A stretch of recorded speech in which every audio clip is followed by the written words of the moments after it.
141 pounds is the most wide open weight class this season. But wasn't it like the most loaded weight last year? Yes, but a lot of guys graduated, and that's reason number one as to why 141 is so open. Everybody left. Penn State's two-time national champion Nick Lee is gone, as well as Iowa's Jaden Ironman, Rutgers' Sebastian Rivera, Nebraska's Chad Redd, UNC's Keyshawn Clark, and Michigan's Dr. Stefan Micic.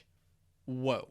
But there are still quite a few guys returning, and even a few dark horses. And by the end of this video, I'm going to reveal to you who those are. So what are the rest of the 5 reasons that make this weight class so open? Let's stop stalling and take a look. Reason number 2 is that there are only 5 returning national placers, compared to 125 pounds that has 9 and 133 pounds that has 8. 141 with 5 is like nothing. Assuming all of those guys make it onto the stand, that still leaves 3 spots open. But there's a kicker that I think you'll find interesting. Before I tell you that kicker, let me list off the All-Americans. So there's Pitt's Cole Matthews, Minnesota's Jake Berglund, South Dakota State's Clay Carlson, UPenn's CJ Composto, and Iowa's Real Woods, who transferred in from Stanford. And the kicker is that none of those guys have placed higher than 5th at nationals before. Granted, Matthews and Woods made the semis last year, but they ended up doing a little semi-sliding. And that actually leads to point number 3, which is that there isn't a clear pecking order. Now, I do believe that Intermatch rankings are fairly correct,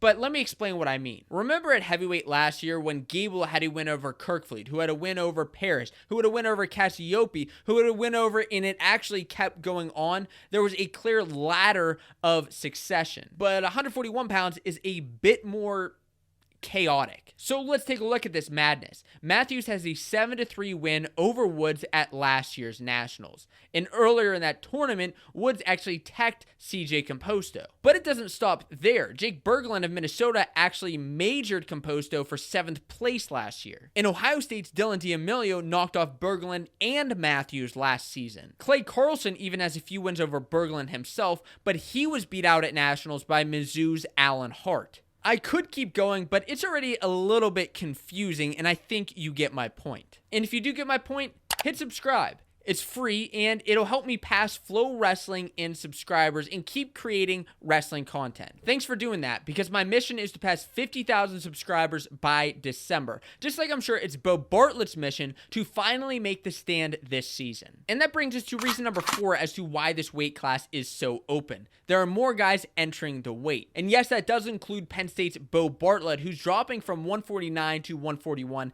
now that national champion Nick Lee is out of the lineup. Another guy switching weights is Rutgers' Sammy Alvarez, who's bumping up from 133. He's a tough competitor and will battle anyone. His most notable win was in 2020 over Nebraska's Ridge Lovett. So who's my overall pick to win the weight? Well, I'll tell you right after I reveal my 5th reason as to why this weight is so open, and that's there are a lot of dark horses. First, there's Northwestern's Frankie Tal-Shahar, who was just a redshirt freshman last season and qualified for nationals. He picked up a handful of notable wins in that time. Then there's Campbell's Shannon Hanna, who's familiar with Tal-Shahar, both being Florida natives. Hanna is a SoCon champion and actually knocked off NC State's Ryan Jack during a dual meet last season. And Jack is another dark horse. And there are 2 incoming freshmen who I think could make an impact at this weight. The first of them is UNC's Lachlan McNeil, who's the number 5 recruit of 2020 from Wyoming Seminary. He also competes for Team Canada